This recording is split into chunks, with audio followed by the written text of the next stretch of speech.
வணக்கம் டோலர் டோலிகளே. இப்போ எதுக்காக இந்த அட்டி போட்டிருக்கேன்னு பார்த்தீங்கன்னா,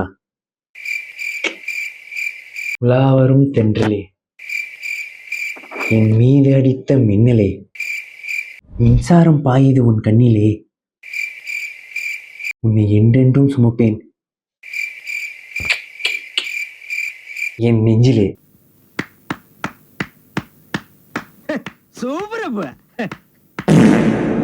தேங்க்யூ. என்னடா கவிதைலாம் சொல்றேன்னு பார்த்தீங்கன்னா, இந்த அட்டியில கவிதையா இருக்கிற அழகு பதுமைகளை பற்றி தான் பேச போறேன். நம்ம எல்லாருமே சின்ன வயசுல நம்ம பார்த்த கார்ட்டூன்ஸ்லயோ இல்லை மூவிஸ்லயோ அதில் இருக்கிற ஒரு கேரக்டர்ஸ் மேல சின்னதாக ஒரு க்ரஷ் வந்திருக்கும். அப்படி எனக்கு யார் யார் மேலாம் க்ரஷ் வந்துச்சு அப்படின்றத தான் தெளிவாக இந்த அட்டியில் நம்ம பார்க்க போகிறோம். முதல்ல பார்க்க போகிறது யாருன்னு பார்த்தீங்கன்னா சுனைனா. இந்த சுனைனா யாருன்னு பார்த்தீங்கன்னா, இந்த மாசிலா மணி படத்தில் வருவாங்களே அவங்க தான். இந்த சுனைனா மேலே எனக்கு க்ரஷ் இருந்துச்சு அப்படின்றது எனக்கு ஆக்சுவலாக தெரியாது. ஆனால் எனக்கு தெரியும். எப்படின்னா, எங்கள் அப்பா அம்மா வந்து நான் ரொம்ப சின்ன பிள்ளையாக இருக்கும்போது, ஒரு 5 வயசு இல்லை 4 வயசு அப்படி இருக்கும்போது இந்த மாசிலா மணி படம் அப்போ தான் வந்துச்சு போல். அப்போது இந்த ஆக்ட்ரஸை பார்த்து ரொம்ப அழகாக இருக்காங்க இவங்க அப்படின்னு எங்கள் அப்பா அம்மா கிட்ட சொல்லியிருக்கேன் போல். அது நான் வந்து ஒரு 14 வயசு இல்லை 15 வயசில் சொல்கிறாங்க என்கிட்ட, நீ இந்த ஆக்ட்ரஸை பார்த்து ரொம்ப அழகாக இருந்தரா அப்படின்னு சொன்னாங்கன்னு என்கிட்ட சொன்னாங்க. இப்போ தான் ஓஹோ அந்த வயசுலேயே நமக்கு இவங்க மேலே க்ரஷ் வந்திருக்கு போல் அப்படின்னு தெரிஞ்சுது. பட் எனக்கு ஆனால் அவ்வளோ ஞாபகம் இல்லை. பட் சொன்னேன்னா ஆக்டர்ஸ் ரொம்ப அழகாக தான் இருப்பாங்க. பியூட்டி.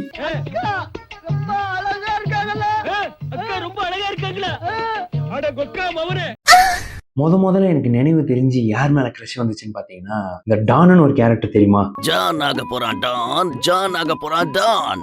அந்த டான் இல்ல, Pokemon and diamond and pearl அப்படின்னு சொல்லிட்டு ஒரு பாத்திருக்கீங்களா? அதுல டான்னு சொல்லிட்டு ஒரு கேரக்டர் வரும். அவ்வளோ அழகா, அவ்வளோ கியூட்டா, அவ்வளோ கியூட்டா இருக்குங்க அந்த கேரக்டர் பார்க்கறதுக்கு. கருப்பு கலர் ட்ரெஸ் போட்டுன்னு அப்படியே அந்த தொப்பி, ஒரு ஒயிட் கலர் தொப்பி ஒன்று உல்டா பக்கம் போட்டுன்னு அவ்வளோ அழகாக, அவ்வளோ பியூட்டிஃபுல்லாக இருப்பாங்க. எனக்கு இப்போ வரைக்குமே அந்த ஒரு கேரக்டர் மேலே ஒரு சின்ன க்ரஷ் தான். சின்ன வயசில் நான் வந்து போக்கிமான் அடிக்கடி பார்த்துட்டு இருப்பேன். வீட்டில் சரி குழந்தை ஏதோ கார்ட்டூன் பார்க்குறான் போல அப்படின்னு நினச்சி போயிடுவாங்க. ஆனால் நான் பார்த்தது போக்கிமான் இல்லை, அந்த டான் கேரக்டர் தான். அவ்வளோ அழகுங்க அவங்க.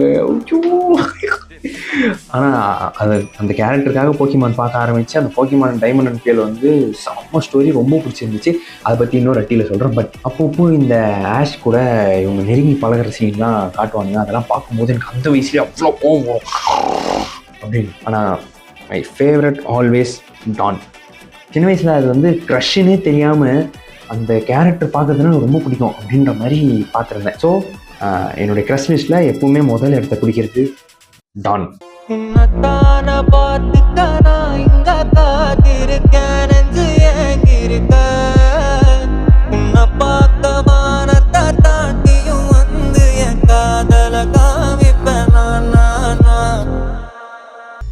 அதுக்கப்புறம் க்ரஷ்ன்னு தெரிஞ்சு யார் மேலே முதல்ல க்ரஷ் வந்துச்சுன்னு பார்த்தீங்கன்னா, நான் 6th இல்லை 7th படிக்கும் போது வருத்தப்படாத வாலிபர் சங்கம்னு ஒரு படம் வந்துச்சு. உங்களுக்கே தெரியும் நான் யாரை சொல்ல போகிறேன். ஸ்ரீதிவ்யா தான். ஸ்ரீதிவ்யா எனக்கு மட்டும் க்ரஷ் இல்லை, என் வயசில் இருந்த எல்லாருக்குமே ஸ்ரீதிவ்யா வந்து க்ரஷ்ஷாக தான் இருக்கும்.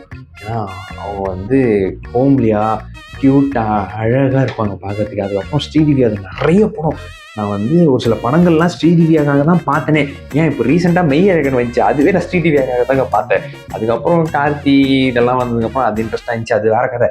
ஆனால் ஸ்ரீதிவ்யா அவ்வளோ அழகாக இருப்பாங்க. அவங்களுக்கு ஏன் வந்து திடீர்னு நடுவில் படங்களே வராமல் இருந்துச்சுன்ற விஷயமே எனக்கு தெரியல. இவ்வளோ ஏன் ஜிவி பிரகாஷ் நடித்த பென்சில் படத்தை கூட நான் ஸ்ரீதிவ்யாக்காக தாங்க ஃபுல்லாக பார்த்தேன். அந்தளவுக்கு அவ்வளோ அழகாக க்யூட்டாக இருப்பாங்க. நடுவில் ஏன் அவங்க படங்களே நடிக்காமல் போனாங்க, திருப்பி மெய்யழகன் ரீஎன்ட்ரி கொடுத்தாங்கன்ற விஷயம் நமக்கு தெரியல.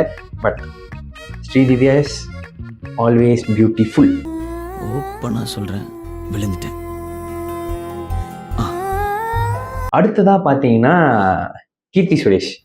இப்போ இருக்க கீர்த்தி சுரேஷ் இல்லை, அப்போ இருந்த கீர்த்தி சுரேஷ். கொஞ்சம் சப்பியா, கண்ணெல்லாம் ஒரு புஷ்ஷுன்னு அழகாக இருப்பாங்களா. அப்போது கீர்த்தி சுரேஷ் ஃபஸ்ட்டு எந்த படத்தில் பார்த்தேன்னு பார்த்தீங்கன்னா, இது என்ன மாயம் சொல்லிட்டு விக்ரம் பிரபுது ஒரு படம் வந்திருக்கும். அந்த படத்தில் ஆக்சுவலாக அது கீர்த்தி சுரேஷ்னு தெரியாமே தான் பார்த்தேன். அந்த படம் ஃபுல்லாக பார்த்து முடிச்சிட்டேன். அதுக்கப்புறம் ரஜினி முருகன் படம் பார்க்குறப்ப தான் கீர்த்தி சுரேஷ் மேலே க்ரஷ் வந்துச்சு. அதுக்கப்புறம் தான் இந்த இது என்ன மாயம் படம் பார்க்குறப்ப தான் தெரிஞ்சு, ஓ இதுதானே கீர்த்தி சுரேஷ் அப்படின்னு சொல்லிட்டு. ஆனால் கீர்த்தி சுரேஷ் அப்போ சப்பியா அழகாக இருக்கும்போது, சப்பியாக இருக்கும்போது உண்மையிலே அவ்வளோ அழகாக இருந்தாங்க. இந்த தொடரின்னு ஒரு படம் வந்திருக்கும், அதில் அப்புறம் ஒரு 2-3 படம் வந்திருக்கும். அதுவும் கீர்த்தி சுரேஷ் ஃபேமஸாக இருந்த டைம்லலாம் பார்த்தீங்கன்னா அவங்க வந்து ஒரு ஆட் ஒன்று நடிச்சிருப்பாங்க. அந்த சென்னை சில்க்ஸ் தீபாவளி, அதிரி குதிரி தீபாவளி அப்படின்னு சொல்லிட்டு. அந்த ஆடுலாம் செம்ம ஃபேமஸ்ஸு.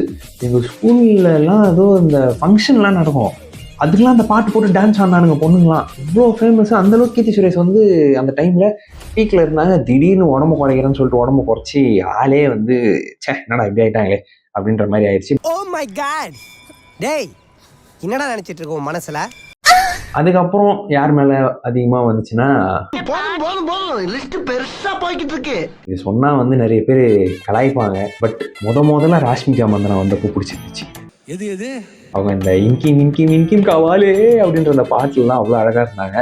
ஆனால் அதுக்கப்புறம் உங்களுக்கே தெரியும், நான் சொல்ல விரும்பலை. அதுக்கப்புறம் எனக்கு அவ்வளோவா ராஷ்மிகா மந்தனா அவ்வளோவா இல்லை. ராஷ்மிகா மந்தனா வந்து அவ்வளோவா பிடிக்கல, என் க்ரஷ் லிஸ்ட்டில் இல்லாமல் போயிட்டாங்க. அதுக்கப்புறம் யார் மேலே அதிகமாக க்ரஷ் வந்துச்சுன்னா, எனக்கு தெரிஞ்சு அதுக்கப்புறம் யார் மேலேயும் அவ்வளோவா வரல சின்ன வயசில்.